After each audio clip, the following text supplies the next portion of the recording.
Okay students, सो ये जितने भी रिवोल्ट्स हुए थे, नेक्स्ट पैराग्राफ में लिखा हुआ है, जितने भी रिवोल्ट्स हुए थे वो एक तरीके से इंडिविजुअली थे। इंडिविजुअली मीन्स इंडिया के डिफरेंट पार्ट्स में हो रहे थे, लेकिन वो अलग अलग तरीके से कर रहे थे। अगर वो यूनाइटेड तरीके से ये रिवोल्ट्स करते, एक साथ आके करते, तो मे भी ब्रिटिश गवर्नमेंट को उस टाइम ही इंडिया से निकाला जा सकता था। बट इंडियंस में वो एक फीलिंग्स नहीं था कि हमको एक साथ आना चाहिए। कहीं पे जो ट्राइबल लोग हैं वो रिवोल्ट कर रहे थे, कहीं पे आपके जो सन्यासी लोग हैं वो कर रहे थे, कहीं पे फार्मर्स कर रहे थे, कहीं पे सोल्जर्स कर रहे थे। लेकिन उनको ऐसा नहीं लगा कि हम लोग एक, या फिर उनको एक कलेक्टिव लीडरशिप नहीं मिला था, है ना। एक लीडर अगर होता, प्रॉपर लीडर होता, तो उनके लीडरशिप में अगर वो रिवोल्ट होता तो मे भी उस टाइम ही ब्रिटिशर्स को जो है वहाँ से निकाला जा सकता था।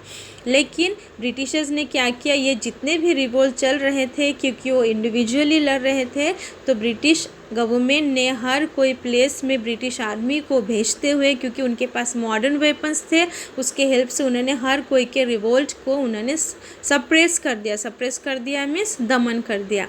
बट ये रिवोल्ट पूरी तरीके से शांत नहीं हुआ था। 1857 का कुछ ऐसे कारण बने, कुछ ऐसे इंसिडेंट्स हुए जिसके बाद वो जो रिवोल्ट स्टार्ट हुए थे वो फिर से एक तरीके से उनको आग मिल गया था, और जिसके कारण वो 1857 में ब्लास्ट हो गया और सभी लोग एक साथ आके ब्रिटिश गवर्नमेंट के अगेंस्ट में हो गए। So causes for the struggle of 1857, तो ऐसा क्या हुआ था 1857 में, कौन कौन से ऐसे रीजंस थे जिसके कारण सभी इंडियंस एक साथ आए और ब्रिटिश गवर्नमेंट के अगेंस्ट में 1857 का जो फ्रीडम स्ट्रगल है वो स्टार्ट हो गया।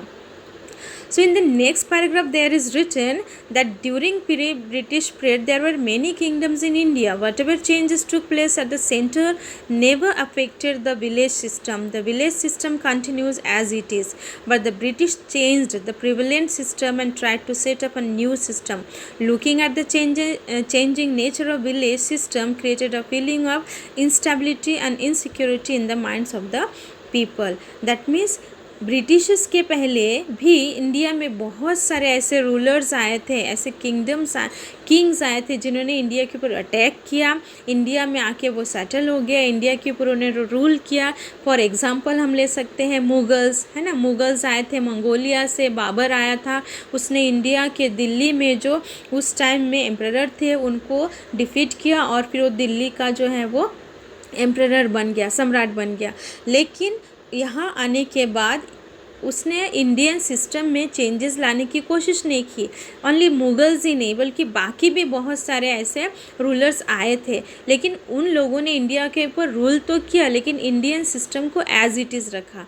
बट जब ब्रिटिशर्स आए उन्होंने क्या किया, इंडिया को इंग्लैंड बनाने की कोशिश की, और इंडिया के हर कोई फेज़ में उन्होंने चेंजेस लाने की कोशिश की। जैसे यहाँ के जो एग्रीकल्चर है, ऑक्यूपेशन है, मेन ऑक्यूपेशन एग्रीकल्चर है, उसकी सिस्टम में चेंजेस किया। जो विलेज सिस्टम है, जो सोशल सिस्टम है, हर कोई सिस्टम में उन्होंने चेंजेस लाने की कोशिश की।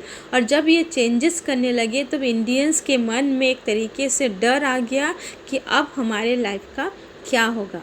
ओके, तो इसीलिए इंडियंस जो है वो धीरे धीरे करके उनके माइंड्स में एक इंस्टेबिलिटी और इनसिक्योरिटी जो फीलिंग्स है वो रेज होने लगा था, और जिसका रिजल्ट था ये 1857 का स्ट्रगल कि हम दूसरों के सिस्टम के अकॉर्डिंग क्यों चले, हमारे देश का अपना सिस्टम है वही हमको चाहिए। सो नेक्स्ट paragraphs में some other causes are given related to the struggle of 1857 that we will continue in our next class.